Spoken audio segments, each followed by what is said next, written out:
Fala pessoal, tudo bem com vocês?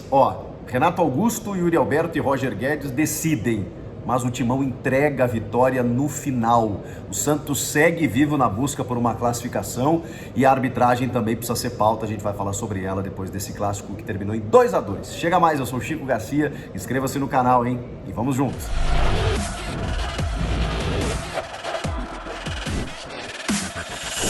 Pessoal, aquela dica, você precisa ter um OneFootball. Baixe agora o melhor aplicativo de futebol que existe. Tudo sobre o mundo da bola, mercado de transferências, notícias do teu time do coração, se vai contratar, se não vai, as escalações, a repercussão, tudo tá no OneFootball. E a grande novidade da temporada, os lances ao vivo.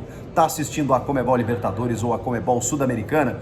Gostou de um lance de perigo, uma bola na trave, um rolinho, um chapéu e quer conferir? Vai na hora no OneFootball que está lá.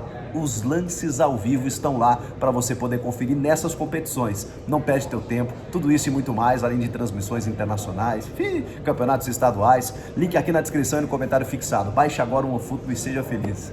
Pessoal, tô aqui nas cercanias da Band News FM, onde eu comentei o jogo, inclusive na rádio. Convido você a me acompanhar lá na Band News FM, né? Volta e meia tô comentando algumas partidas, já comentei o jogo do São Paulo com o São Bento e agora do Corinthians com o Santos e Corinthians na Vila Belmiro 2-2. E aí, terminei o jogo ali e vim aqui gravar esse vídeo para vocês. Um jogo muito movimentado, mas muito mais brigado, disputado e de erros, né, do que propriamente brilhante tecnicamente. Foi um jogo em que não foi de uma virtuose técnica, foi muito mais no aspecto físico, muitas vezes, de faltas reclamadas, de muita pressão sobre a arbitragem da Edna Batista, de alguns problemas que a gente precisa falar em relação à arbitragem e de aproveitar oportunidades. O que a gente observou nesse jogo? No primeiro tempo, o Santos começou numa intensidade muito grande e nem parecia ter sido a equipe que jogou na quinta-feira em Brasília contra o Ceilândia pela Copa do Brasil. O Corinthians teve a semana toda livre. E aí algumas mudanças nas escalações antes do jogo começar, como por exemplo, o Corinthians que perdeu 2 laterais, né? Um por uma questão de treinamentos, né? O outro por fadiga e tal, Fagner e Rafael Santos fora, e aí a escalação do Duqueiroz. Muita gente especulava que ele pudesse fazer uma linha de 3 zagueiros, né? Porque Bruno Mendes, Gil e Fábio Santos, mas aí eu não conseguia enxergar um ala pela esquerda ali e o Lázaro nunca adotou um sistema de 3 zagueiros. Então, como a gente imaginava, Duqueiroz foi o lateral direito, eu acho até que cumpriu bem o papel. Lá no finalzinho, o Balbuena acabou entrando, que poderia ter sido uma outra mudança, né? Entrar o Balbuena e o Gil para o Bruno Mendes fazer a lateral. Isso só acontece lá nos minutos finais, para o Bruno Mendes fazer a lateral. O Du, enquanto foi lateral, acho que ele fez um bom jogo. De resto, o time titular, o mesmo esquema, o Corinthians mantendo a sua base de equipe formada aí pelo Fernando Lázaro. Já o Santos, do Odair Hellmann, ele perdeu o Ângelo na véspera e aí acionou o Lucas Barbosa no time titular e no aquecimento o Felipe Jonathan na lateral esquerda. E aí o ingresso do Lucas Pires. Mas o Santos começou muito mais voluptuoso, né? Começou muito mais agredindo o Corinthians sem criar lá uma grande chance, uma chance muito clara. Tanto que a mais clara é uma cabeçada do Joaquim, que a bola passa do lado da trave. E aí depois tem uma do Maicon, né? Meu Deus do céu, ele se desvencilha da marcação do Duqueiroz e na frente do Cássio ele consegue cabecear para fora. O Maicon não vive uma boa fase no Santos, não consegue ofensivamente como foi nesse caso e defensivamente ele deixa muito a desejar. A bola parada defensiva é um Deus nos acuda na área santista, né? O Santos sofre muito gol dessa forma, acabou sofrendo inclusive no segundo tempo o gol do Roger Guedes. Mas aí o que acontece? Até os 20 minutos era o Santos que meio que dominava as ações e o Corinthians estudando. Aí o Corinthians começa a chegar. E aí veio o primeiro gol. O gol, na verdade, digamos assim, o gol impedido, anulado do Yuri Alberto. Eu fiquei estupefato na hora em que esse gol foi anulado. Porque eu não conseguia entender o que o VAR tinha visto o Adriano de Assis Miranda para chamar a Edna Alves Batista no monitor. Não é um lance da arbitragem no campo ali, porque trata-se de um lance de impedimento, mas depois eu consegui enxergar algumas coisas. O que eu vou dizer para vocês? Eu ainda não acho que o Yuri Alberto tenha participado ou interferido diretamente na jogada. Mas depois de ver e rever o lance, eu hoje entendo a marcação e vou explicar para vocês o porquê.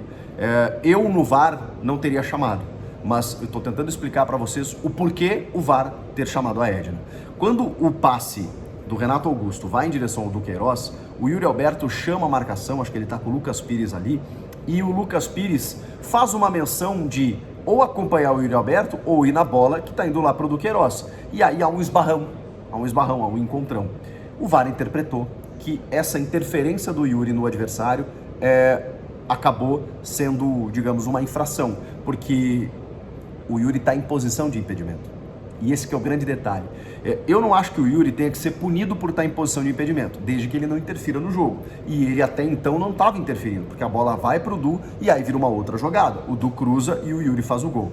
Só que o VAR entendeu que o adversário, que é o Lucas Pires, que está entre o Yuri Alberto e o Duqueiroz, ele faz a menção de atacar aquele espaço e ele não consegue pela chegada do Yuri, que está em posição de impedimento. É por isso que o VAR anula. Eu confesso para vocês que é um lance bem discutível. Eu tenho muitas dificuldades para entender como participação, porque eu não acho um empurrão, eu acho um esbarrão, e acho que é um esbarrão normal. Não acho que a interferência do Yuri nesse caso ela é muito subjetiva. Será que ele chegaria lá no Duqueiroz? Será que ele interferiu diretamente no adversário? Será que ele se beneficiou dessa posição de impedimento? É um lance muito complexo, mas enfim, o VAR entendeu para anulação. Aí, na sequência, vem o gol do Yuri. E aí eu acho mais injustificável ainda a demora para validar o gol do Yuri a 31 minutos, quando o Renato cobra a falta, o Gil está muito em condição legal e cabeceia para o meio da área e o Yuri está muito em condição legal para fazer o gol. É claro que a situação do Gil ela não é tão clara quanto a do Yuri, né? E aí você precisa analisar, mas em um replay lá já deu para ver que o Maicon dava condição, o marcador do Gil já dava condição, ele estava legal. E aí os caras demoraram 5 minutos para validar esse gol. Enfim, notas sobre a arbitragem, né? O Santos reclamando da escala da Edna antes da partida na semana, aquela pressão, aí qualquer lance para o Santos, né? Os jogadores do Corinthians reclamavam, qualquer lance para o Corinthians o estádio inteiro vinha abaixo, isso não ajuda, não colabora em nenhum sentido.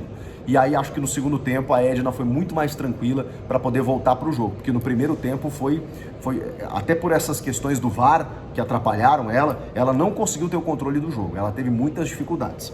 Vamos lá. Mas aí o Corinthians está vencendo por 1-0 e é curioso, né? Porque aí o Santos começou na frente, a partir dos 20 minutos, o Corinthians em algumas estocadas, antes o Renato Augusto tinha feito um levantamento para a área que se ela bate no Gil, a bola entra. Ela passa pelo Gil assim, e ali o Corinthians poderia ter aberto o placar. Depois tem o gol anulado, e aí isso deu uma moral incrível, né, para o Corinthians. O Corinthians tem o gol anulado, o Corinthians não se abateu, o Santos se abalou.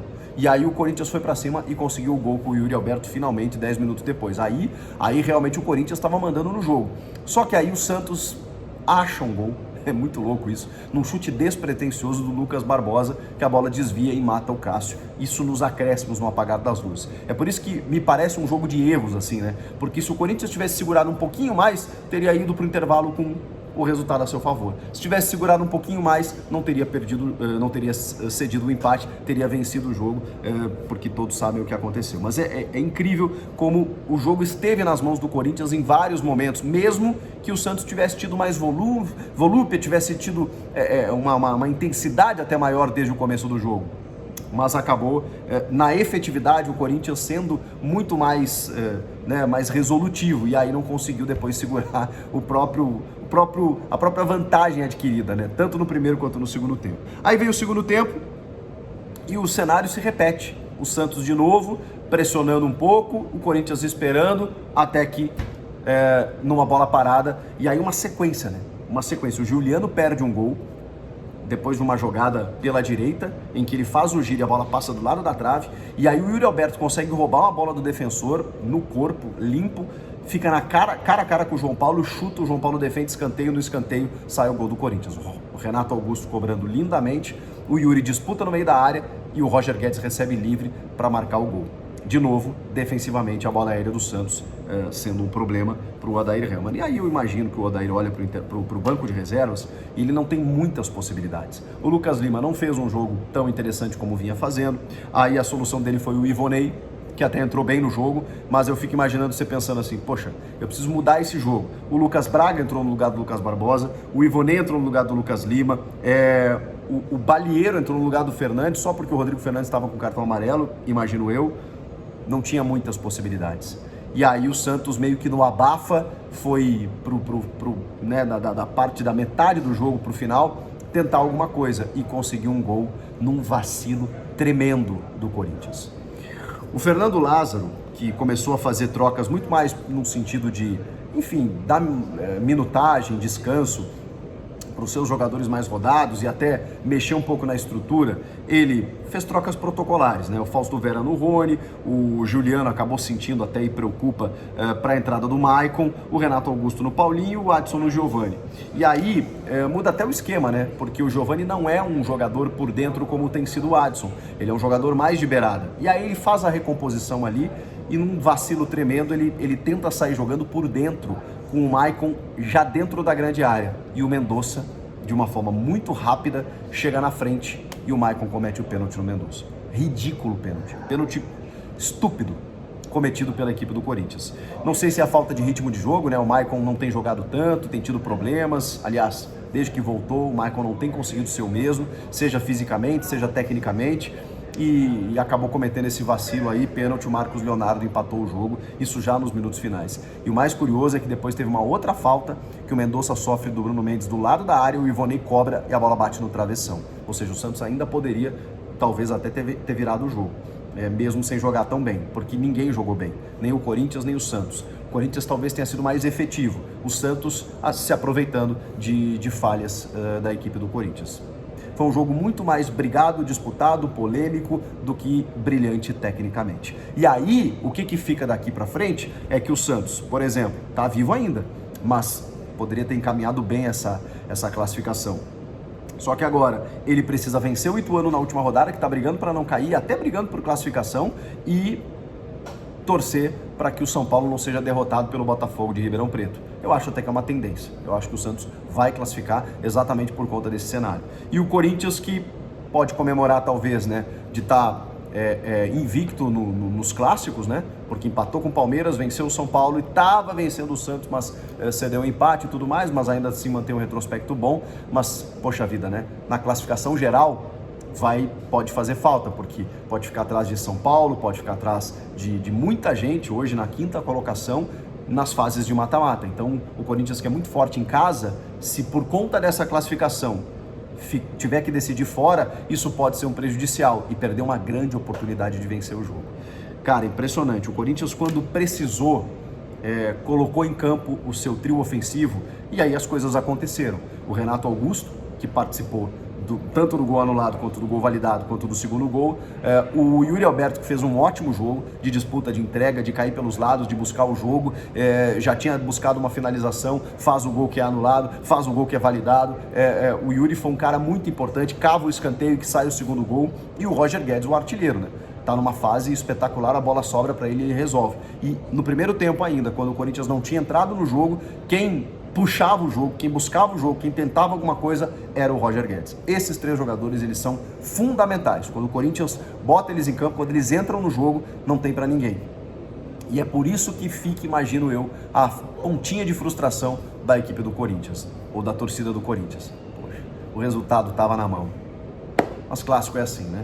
O que vocês acharam da partida? Algo a comentar? Comenta aqui, inscreva-se no canal e eu volto na próxima. Tchau!